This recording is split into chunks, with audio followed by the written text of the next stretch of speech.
Salut à tous, j'espère que vous allez bien. Bienvenue dans cette nouvelle vidéo pour se parler un petit peu d'actualité. On va faire court, enfin peut-être, je ne sais pas encore à vrai dire. On va se parler donc des nouveautés que le constructeur TCL va mettre sur le marché très prochainement. Pour certains, c'est à partir du mois d'avril que ça va arriver du côté des téléviseurs. Et oui, le constructeur est revenu pour une énième fois, j'ai envie de dire, parce que c'est vrai que depuis le CES de Las Vegas, je crois que j'ai déjà fait peut-être 2 ou 3 conférences au total avec celle qui s'est déroulée ces derniers jours pour parler des nouveautés en matière de téléviseurs, pas seulement d'ailleurs, le constructeur est revenu sur ses équipements de maison connectée, la climatisation, etc. Donc un acteur présent sur une multitude d'activités, mais c'est évidemment ici la partie téléviseur qui nous intéresse. Pour la partie barre de son, je vous réserve des petites choses. J'y travaille sur la chaîne, mais voilà, c'est un petit travail de fond. On y reviendra sur la télé, donc vous avez sans doute entendu parler de ces C63, C73, C83 et C93 séries. Ce sont les références de base qui vont ensuite englober différentes tailles d'écran en 2022. Et savez-vous, à plus ou moins long terme évidemment, quel est le souhait de ce constructeur, son vœu le plus cher? C'est tout simplement de devenir le leader sur cette technologie mini-LED. C'est vrai que le constructeur se présente régulièrement comme étant le pionnier de la techno. On peut se reparler d'un produit qui est technologiquement, pour l'instant, c'est vrai, inégalé, avec ce OD0 LED qui est le X925 Pro. OD0 LED, c'est tout simplement la capacité d'avoir créé un téléviseur 8K avec un gap de 0 mm entre le rétroéclairage par les mini LED et le panneau LCD qui produit ensuite évidemment les couleurs, etc. Bref, vous commencez à connaître l'histoire. Ça, c'est vrai que c'est une vraie performance technique. Alors, c'est un téléviseur que j'avais pu découvrir, notamment pour Clubic, et puis ensuite, on verra quand est-ce qu'on peut l'avoir en test. Pour l'instant, a priori, c'est toujours pas prévu. Quoi qu'il en soit, le constructeur se présente comme étant un acteur extrêmement actif sur le sujet, et en 2022, il veut encore accélérer ses performances techniques, parce que vous retrouverez aussi sur la chaîne 2 vidéos concernant le test de la série 8 de cette année. Le lien est là, mais aussi dans la description. Et puis c'est vrai qu'il y avait du bon et du moins bon, et c'est pourquoi j'avais fait notamment 2 vidéos. Par quoi ça va passer cette année? Par une montée en performance des C83 et C93. Ce sont les 2 modèles qui, là encore, seront déclinés en plusieurs tailles d'écran. On va aborder dans la fin de la vidéo les tailles et les tarifs. Et ça va passer par 5 piliers majeurs, nous a-t-on expliqué chez TCL. Et c'est de cela dont je vais vous parler en effet dans cette vidéo. Je ne vais pas détailler toutes les caractéristiques techniques de chacun des produits, de chacune des séries. Vous irez consulter le site du constructeur. Attention, j'ai pu remarquer que toutes les fiches techniques ne sont pas encore disponibles parce que tous les produits ne sont pas encore disponibles non plus. La dispo, on va en reparler dans la vidéo, mais elle va s'échelonner un petit peu. Et donc, voilà, vous irez consulter ça plus calmement sur le site. Vous savez où me trouver sur les réseaux, sur Discord, etc.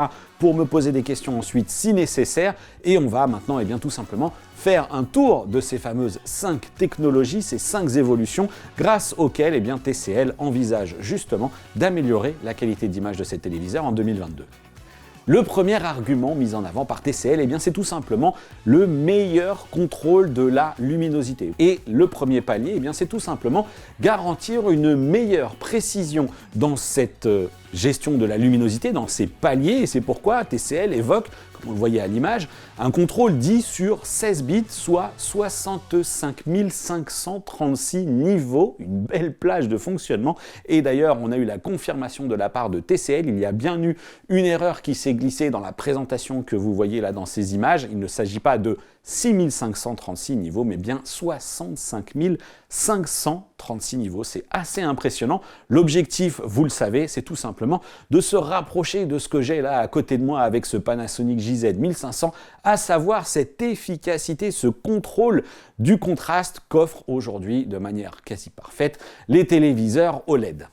Et vous le savez, surtout si vous êtes abonné à cette chaîne, je le dis quand même régulièrement, mais le contrôle de la source lumineuse de façon la plus précise possible, c'est le nerf de la guerre vraiment sur cette technologie LCD. Et c'est aussi ce qui justifie l'arrivée de ces fameuses mini LED. Elles sont plus petites, elles offrent une meilleure précision. Et sur ce pendant du rétroéclairage, c'est tout l'intérêt de multiplier le nombre de zones, de multiplier le nombre de mini LED que comprennent ces fameuses zones.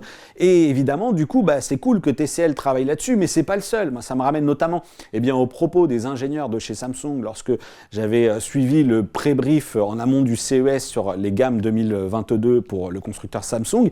Et déjà, ils nous expliquaient que, oui, c'est cool, on a atteint non pas un seuil maximal, mais en tout cas, ils ont désormais des dalles qui font appel à un certain nombre de zones de rétroéclairage composées d'un certain nombre de mini-LED et que maintenant, eh bien, le défi, c'est d'être capable de piloter le plus précisément ces fameuses mini-LED, que ce soit pas un gros, comme si vous aviez un espèce de contrôle global dans la zone. Maintenant, on zoome un petit peu plus dans chacune des zones pour aller adresser encore plus précisément chacune des mini-LED. Alors, je ne sais pas si c'est exactement ça que va faire TCL, parce que j'ai pas eu accès à ce niveau d'information.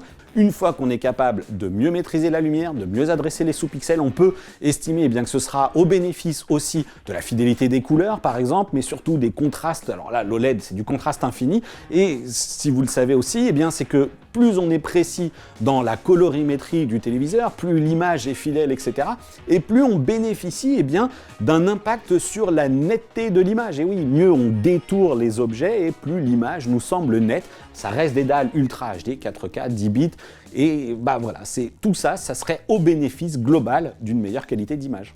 Et pour y parvenir, eh bien c'est là qu'entre en jeu le deuxième argument mis en avant par TCL, à savoir que la forme de l'onde lumineuse changerait cette année sur donc, ces C83 et C93 series, à savoir donc que jusqu'à présent, eh bien, TCL indique que la forme des mini LED, donc considéré vraiment ce rétroéclairage, eh bien, offrait plutôt un faisceau lumineux carré, voilà, ou en tout cas rectangulaire, et désormais on serait sur un halo circulaire qui permettrait, là encore, eh bien, une meilleure gestion de la précision de la luminosité. Et ces nouvelles formes d'ondes lumineuses auraient évidemment un effet très intéressant, si on en croit TCL, eh bien c'est l'impact sur la réduction du blooming, ces fameuses fuites de lumière qu'on connaît bien sur les téléviseurs LCD, qu'ils soient d'ailleurs LCD classique, Direct LED, etc., ou mini LED. On a vu des choses d'ailleurs avec du mini LED, c'est tellement puissant que finalement ça amplifie encore l'effet de fuite de lumière. Ici, TCL nous promet que c'est encore mieux maîtrisé pour une raison structurelle, notamment, souvenez-vous, au début de la vidéo, je vous ai parlé du X925 Pro, qui effectivement est le téléviseur 8K mini LED haut de gamme qui profite de cette technologie OD Zero Gap. C'est on prend le panneau de rétroéclairage, on le plaque au panneau LCD et on favorise au maximum le résultat du rétroéclairage, l'efficacité. Là, eh bien, le C93 série serait concerné, lui, par une forme de variante d'expérience acquise, sans doute aussi de la part du constructeur, puisque eh bien, il bénéficierait cette fois-ci d'un OD 5 mm. On rapproche un petit peu encore eh bien, le panneau de rétroéclairage du panneau LCD sur un téléviseur 4K Ultra HD, ce sera évidemment le modèle le plus performant, le C93, mais ça devrait profiter à une meilleure maîtrise encore une fois de cette solution de rétroéclairage, se rapprocher d'une production de l'OLED, à voir si effectivement ça se vérifie à l'usage.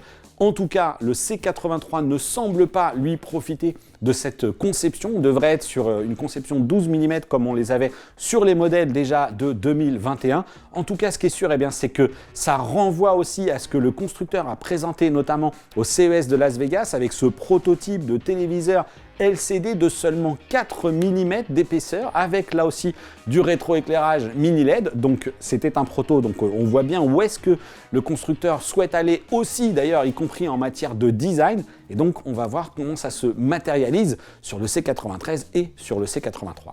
Troisième technologie qui est le fameux TCL Mini LED Direct Drive. Le Direct Drive, eh bien, c'est cette fois-ci la capacité d'adresser encore plus vite chacune des mini LED. Et alors là, franchement, on commence à rentrer dans des strates. Vraiment, vous voyez que certes, il y en a 5, mais déjà, elles se rejoignent toutes un petit peu, ces fameux arguments technologiques que met en avant le constructeur. Et puis là, est-ce qu'on rentre pas un petit peu dans... clairement dans du marketing. Donc ça risque d'être très très dur vraiment de vérifier concrètement ensuite au moment des tests si les bénéfices de toutes ces technologies sont palpables. En tout cas, la démarche, l'intention est plutôt bonne et c'est intéressant de savoir que eh bien, TCL va travailler sur cette spécificité, donc le TCL Mini LED Direct Drive, la capacité d'adresser plus rapidement le rétroéclairage pour produire une image avec moins de latence, et là encore, moins de latence, meilleure fluidité, meilleure réactivité de la dalle, etc. Et TCL eh bien, appuie même cela avec quelques chiffres, 1/120e de seconde ou 0,083 secondes de retard pour la dalle, et alors là, pour les matchs de foot, etc. Bref, L'objectif, c'est tout simplement de réduire l'effet d'image fantôme. Quand vous avez une scène ultra rapide, eh bien vous n'avez plus de décalage dans l'image, ça va très très vite, ça pop. Bref, ce serait là encore au bénéfice, qualité d'image, fluidité, perception de cette sensation de netteté. Quatrième pilier qui va peut-être vous faire sourire sur cet aspect technologique et sélection cette fois-ci des composants que TCL met en avant pour ces modèles de 2022, eh bien c'est qu'il nous indique que les mini LED sont soigneusement sélectionnés de façon à être strictement identiques en matière d'ondes lumineuses, de puissance, de gestion du voltage, etc. Bref, de leur comportement même. Et comme on le voit ici dans cette slide, enfin dans cette démo, enfin cette présentation, eh bien ça pourrait être jusqu'à 12 000 mini LED qui se comporteraient exactement de la même manière. Alors ils mettent ici 12 000 mini LED, mais on ne sait pas si c'est sur le C93 ou si c'est sur d'autres modèles. Ce sera assurément sans doute pas sur le C83 qui lui devrait compter quelques centaines de zones et donc quelques milliers de mini LED, et ça sera le C93 qui lui devrait aller beaucoup plus haut, mais on n'a pas strictement les informations qui sont détaillées. Je vais toutefois y revenir juste après. Donc l'intérêt d'avoir ces fameuses mini LED qui sont strictement identiques, là où je dis que ça peut porter à sourire, c'est qu'on se dit que si TCL met ça en avant aujourd'hui, c'est est-ce que sur les modèles de 2021 et les autres générations des produits, est-ce que c'était pas forcément vrai? Bon, je vous laisse ça à votre appréciation, mais en tout cas ce qui est sûr, c'est que c'est très bien que TCL se dise que c'est aussi un cheval de bataille que d'assurer une homogénéité parfaite, parce que c'est de ça qu'il s'agit. Et oui, vous le savez, lorsqu'on a par exemple des pertes de lumière dans les coins, etc., c'est lié tout simplement à la gestion électronique de ces composants, à l'intensité lumineuse et à l'organe même électronique. Et donc du coup, TCL nous dit que grâce à cela, on aura une meilleure homogénéité dans les dalles et notamment sur les aplats de couleurs. C'est une bonne nouvelle, c'est une bonne chose. Bon, allez, je plaisante, mais évidemment que là aussi, c'est un point important. Il ne faut pas se rappeler, il faut quand même qu'on se rappelle que TCL, c'est certes une marque importante qui commence à peser de plus en plus, mais qui concrétise tout ça sur le marché par des produits certes bien plus abordables que d'autres constructeurs, Sony, Samsung, LG, etc. Donc il faut bien avoir ça en tête. Et donc le constructeur évolue lui aussi à son rythme avec effectivement des accents qui sont mis ici sur la qualité même de ces composants. Et je vous avais dit que j'allais essayer de vous détailler un petit peu la composition, cette fois-ci, du rétroéclairage. Alors, je n'ai pas d'information aucune sur le C93. Vraiment, TCL ne communique aucune donnée. Et d'ailleurs, il ne communique aucune donnée sur aucun de ces modèles. Et c'est pourquoi, l'info que je vous donne là, j'ai essayé de la demander à TCL, mais qui dit non, on ne communique pas sur le nombre de mini LED, on ne communique pas sur le nombre de zones. C'est juste que C93, ça va se compter en milliers de zones et milliers de mini LED. Et le C83, lui, on serait plutôt aux alentours de quelques centaines de zones et donc quelques milliers de mini LED. Et l'information que je vous partage là, je la dois à mon confrère David César, avec qui j'échange beaucoup. On aime beaucoup se racler la soupière ensemble et essayer d'anticiper comme ça certaines annonces, certaines technos. Bref, on échange beaucoup. Et en l'occurrence, lui, il a certaines entrées en Chine et c'est pourquoi, il a été inscrit il a écrit sur l'un de ses articles, je vous mettrai le lien dans la description, que le C835 compterait 240 zones pour le 55 pouces, 288 zones pour le 65 pouces, 360 zones pour le 75 pouces et ensuite dans ces zones vous multipliez cela par 6 puisqu'il y aurait 6 diodes par zone et donc on aurait 1440, 1728 et 2160 diodes entre 55, 65 et 75 pouces. Voilà, vous avez une information qui n'est pas officielle, qui semble toutefois être assez intéressante. Donc encore une fois, on prend ça avec des pincettes et c'est à titre indicatif. Cinquième et dernier des volets technologiques mis en avant par le constructeur chinois, le backlight d'Emura. Alors qu'est-ce que c'est que cette chose? Ça vous parlera sans doute un petit peu plus sous le nom de clouding. Et oui, cet effet désagréable qui vient nous pourrir la vie sur certains téléviseurs et en même temps j'ai envie de beaucoup relativiser là-dessus parce que c'est pas quelque chose aujourd'hui, je sens qu'on constate, alors dites-moi ce que vous en pensez dans les commentaires, mais le clouding c'est quand même pas quelque chose qu'on constate régulièrement maintenant dans les télés. On n'est plus sur du mauvais téléviseur Edge LED ou des dalles direct LED un peu mal pilotées dans le rétroéclairage qui créent effectivement cette impression d'avoir un nuage dans l'image qui popait et qui forcément dégradait l'expérience. Aujourd'hui, c'est bon, encore une fois, exprimez-vous. Je pense que c'est très bien que TCL mette cela en avant et c'est très bien parce que l'évolution de ce millésime 2022 Comme son nom l'indique, Backlight Demura, eh bien c'est sur le rétroéclairage que le constructeur intervient pour lutter contre le clouding, plus seulement au niveau du panneau LCD. Et donc, eh bien, là encore, meilleure uniformité, que ce soit sur l'intégralité de la dalle, sur la reproduction colorimétrique, etc. Hâte aussi là de voir eh bien, si ce fameux, si cette surcouche technologique se manifeste concrètement. Vous le savez, hein, parfois les meilleures des technologies, eh bien, c'est celles auxquelles on ne porte pas attention parce que justement elles semblent naturelles. Et donc pour conclure hein, sur ce chapitre lié aux 5 évolutions technologiques majeures chez TCL en 2022, et pour résumer, eh bien, il va falloir s'attendre eh bien, à des téléviseurs plus lumineux, un pic de 2000 nits attendu par exemple sur un C935, c'est quand même très ambitieux. On verra aussi ce qu'il en est eh bien, dans la réalité, ce que ça va donner pour le C835 qui lui devrait être moins bien équipé. On parle de plusieurs milliers, enfin on parle de plus d'un millier de zones de rétroéclairage sur le C935. Encore une fois, ça pour le coup c'est une valeur que TCL a communiquée, plus d'un millier de zones. Une meilleure gestion de la luminosité, une meilleure gestion donc du blooming, de meilleurs contrastes. Il y a la technologie QLED qui se rajoute à ça, du Quantum Dot, qui promettent eh bien, là encore d'atteindre des couvertures colorimétriques de l'espace DCI-P3 de l'ordre de 97%. Donc ça aussi, ça sera au bénéfice.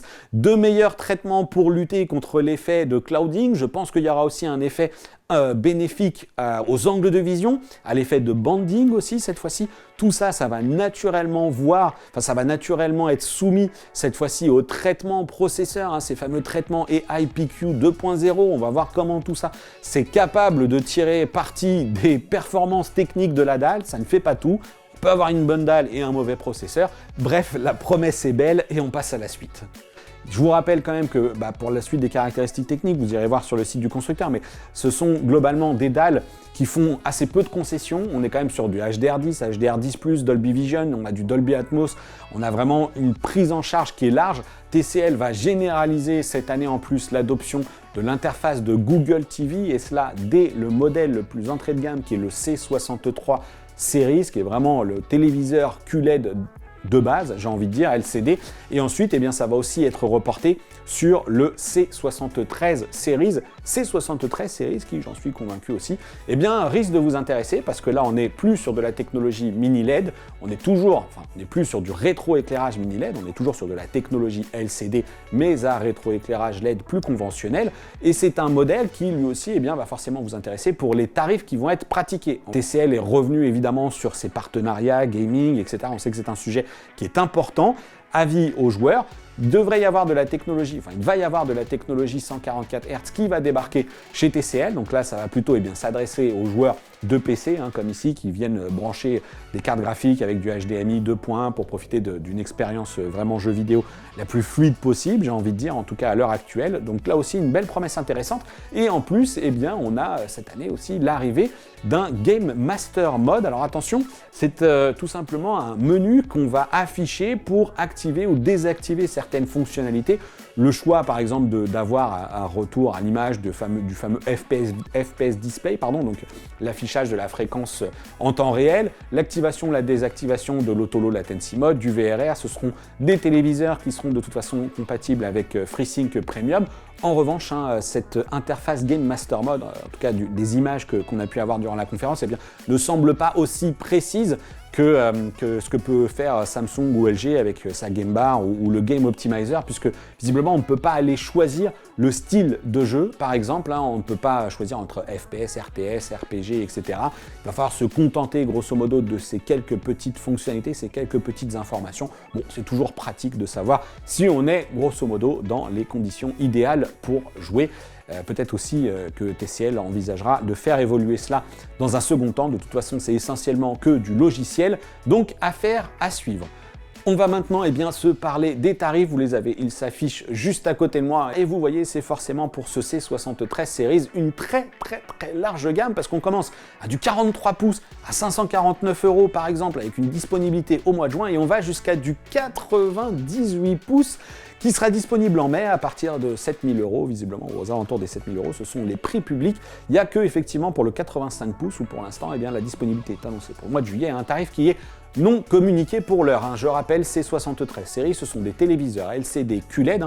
Je ne l'avais pas dit pour la partie mini LED, mais ça me semble être assez évident. Donc vous le voyez, des tarifs plutôt intéressants pour cette série C73. Attention, deux petites précautions tout de même. C'est vrai qu'on a toujours le pied central, c'est intéressant sur la partie ergonomie. Je ne sais pas si le pied central, ça va s'appliquer à toutes les tailles. Je pense que passé une certaine taille d'écran, eh bien, on devrait avoir des pieds sur les côtés pour assurer une bonne stabilité de la dalle et surtout, fait plus important encore, si c'est vrai que sur les fiches techniques, on peut voir que le C73 est compatible avec le VRR, l'Auto Low Latency Mode et le 144 Hz surtout, eh bien, je pense aussi que sur les dalles de plus petite taille, moins de 55 pouces, je pense qu'on sera plutôt sur des dalles 50-60 Hz et donc on sera plutôt dans ces fréquences de rafraîchissement-là sur de l'Ultra HD notamment. Donc là aussi, soyez vigilants au moment de l'achat. Pour mieux, il faudra basculer tout simplement sur la série C83 avec les prix que vous avez juste à côté de moi, 55 à 1300 €, 65 à 1500 € et un 75 pouces à 2300 €. Et là, on rentre vraiment sur ce rétro-éclairage mini LED qui devrait profiter des 5 arguments dont je vous ai parlé, des 5 bénéfices technologiques dont je vous ai parlé juste avant, à suivre là aussi. Et le C93, c'est lui qui devrait vous permettre de découvrir la technologie mini LED le plus rapidement possible dans les magasins à partir du mois d'avril, 65 pouces à 1900 € et un 75 pouces à 2800 €. Et alors lui, ça devrait être le must du must en matière de qualité audio, en matière de qualité vidéo. Là encore, vous retrouverez tout le panel technologique, ce que peut faire TCL. Est-ce qu'il est bon? Est-ce qu'il n'est pas bon? Est-ce qu'il est meilleur que l'année dernière? Vivement les tests pour le savoir tout simplement. Et pour conclure, je vous affiche tout de même ici pour le plaisir les prix de la série C63, ces fameux C635 qui eux aussi fonctionnent sous Google TV. C'est vraiment, là encore, on est quand même sur des prix qui commencent à 599 € pour un modèle 50 pouces et qui vont à 1399 € pour un modèle 75 pouces, disponibilité imminente, et vous allez pouvoir acheter un téléviseur Quantum Dot, un QLED, qui va vous promettre les bénéfices, entre guillemets, l'intérêt d'avoir un téléviseur Google TV connecté avec ses applications, etc. Là encore, il ne faut pas oublier qu'on sera sur des produits d'entrée de gamme, il ne faudra évidemment pas en attendre la même chose, que ce soit sur l'aspect qualité cinéma, mais sur l'aspect aussi gaming. Donc il en faut tout simplement pour tous les budgets. Voilà, cette vidéo touche à sa fin. J'espère qu'elle vous a plu, évidemment. N'hésitez pas à réagir dans les commentaires. Moi, je vais rester aux aguets pour tous les tests qui vont débarquer. Parce que oui, il y a des choses déjà qui commencent à bouger du côté de chez LG, du côté de chez Sony, ça ne devrait pas tarder. Panasonic, on va s'en reparler. Je vais vous reparler très vite de ce JZ1500 aussi sur la chaîne. Pour me joindre, les réseaux sociaux, vous les avez vus, ils se sont affichés. L'espace commentaire, dites-moi ce que vous en avez pensé. Le pouce, on like, on partage, etc. Réagissez aussi si vous n'avez pas aimé, évidemment. Et puis dans la description, vous retrouverez le canal de discussion Discord, le lien vers tout plein de groupes. C'est cool, ça bouge pas mal là-dessus aussi et ça c'est très très sympa. Je vous dis à bientôt pour une prochaine vidéo. D'ici là, portez-vous bien. Ciao.